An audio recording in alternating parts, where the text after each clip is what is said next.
Hey Crafted Shutter watchers, today we're going to do a day for night shot, and I'm going to show you how to edit that in post on Final Cut Pro. And it actually work on it'll work in Premiere or whatever you use, Dissolve. The techniques are about the same and the tools are not that difficult to figure out. I'm going to be using this little Sony RX10 II. A couple things on your camera settings is you want to shoot underexposed by 2 to 3 stops. And then you want to change your white balance to a cooler. So if you have your camera, you can set your white balance on Kelvin. There's a section there. And then you want to run that to 3200. Okay, so you want to put your white balance at 3200 and underexpose your image by a 1 to 3 stops. And that's going to be judging you in post. I hope you enjoy this. I hope it's helpful to you. I'm going to give you a little bit of tour around this rock before we leave.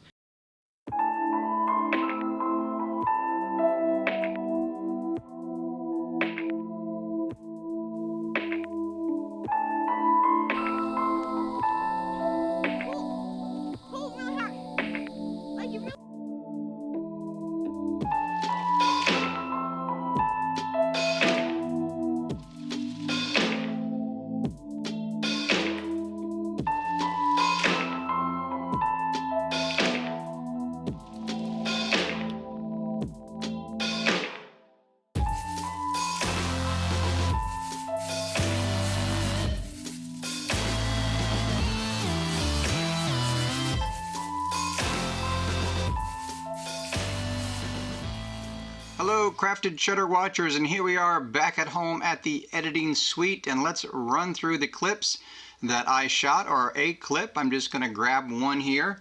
I'm going to pop it in my timeline, and I'm just going to grab the audio right here and just pull it down just so it doesn't keep bugging us as we're editing.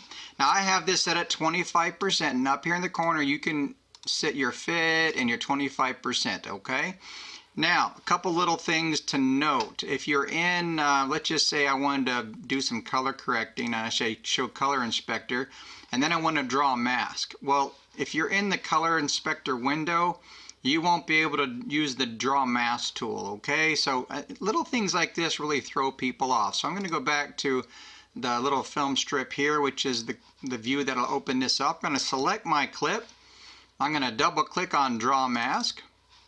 And here we go. I'm going to go ahead and draw a mask, and I'm not worried about clipping some of the scenery here for our purposes. And this is really the tutorial. I call this a beginner level because you could really finesse this anywhere. Now you can find these masking tools in DaVinci Resolve. You can find them in Adobe Premiere. You can find them in After Effects, of course, and you can find them in Apple Motion. And I'm just going to go ahead and, oh no, that's not what we wanted. We've all been here, friends. We've all I didn't want to do that. And that's no big deal. We just come over here and click invert mask right there, and boom, we have it. Okay, now we're ready to drop in some kind of sky and adjust some exposures and kind of line it up. And this is really useful for stock because you can shoot this kind of stuff right in the middle of the day, like I have it, and then edit your break-in house scenes, shooting it at 10 o'clock in the day. So lots of fun there. I'm just going to line these up. So I'm going to click down here, and this is a transform tool right here below this, and this allows you to resize and move a clip around. I'm going to go ahead and line this up to where I want, and that's good about right there. Now I'm going to say done, and this does not look the way I want it to yet. So now I want to play with the exposure here on my boys. Excuse me, and I'm going to click the show color profile here, and I'm going to go over to exposure, and I'm going to take the exposure down, and then I'm going to mess with just a little bit highlights and darkness there. About right there, okay? Now I don't like the way this line is too strong for me, so I'm going to go back here to the movie strip, and I'm going to use my feather tool and soften that up a little bit and work on my fall off. And you can just play with these. You see, you can just move them around to see where you like it the best. And that looks good about right there for me. Really simple, really quick, really easy, and lots of fun. And I'm going to take this back up to full, just hit fit, and we'll watch through this clip real quick.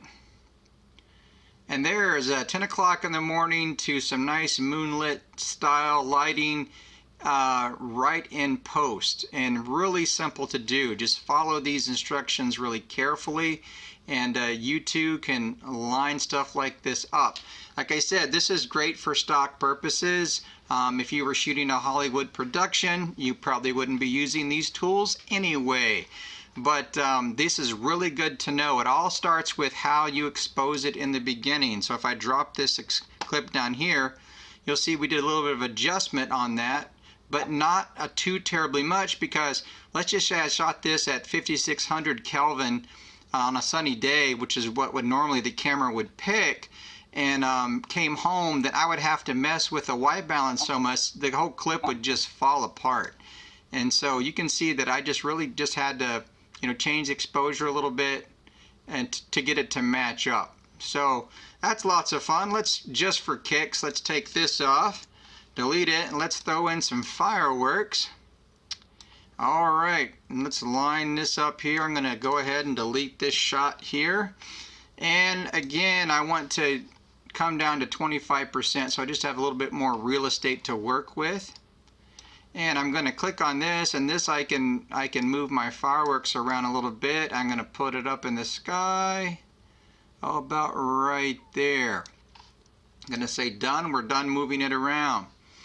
Okay, well, it doesn't quite match up. So what can we do with the fireworks clip? Well, it's selected, and I'm going to go over to the Show Color Inspector. And this time we're going to go to color. Right here we got color, saturation, exposure. I'm going to go to color. And this little thingy-majop right here, yep, that's what you call it, a thingy-majop. You're going to move it over here, and then you can get the sky to kind of match up the blues where you just a little bit better match, okay? And that's it for that. It's pretty close. That's pretty close right there. Not bad, okay? So then we come back to the clip. Let's go ahead and fit this and play this. Isn't that lots of fun for the 4th of July coming up? Canada Day, July 1. That's the two I know the most since I'm married to a Canadian. So I hope that you enjoy this tutorial, and don't leave yet. I have a closing message I would like for you to hear, and I hope you found this useful. And here we go with my closing message.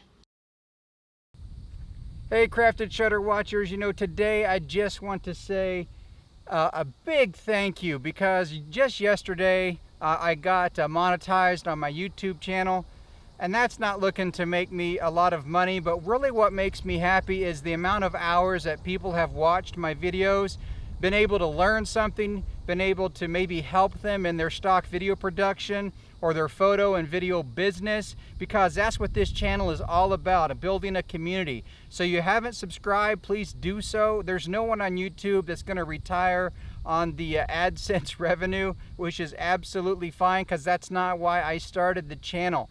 So go ahead and subscribe, get involved in the community tab. Yes, I leave links to my gear below if anyone's interested in that. And I'm just absolutely thrilled with the way this channel is going, and I hope to bring you a lot more valuable content in the future. So thanks for watching, and we'll see you in the next video.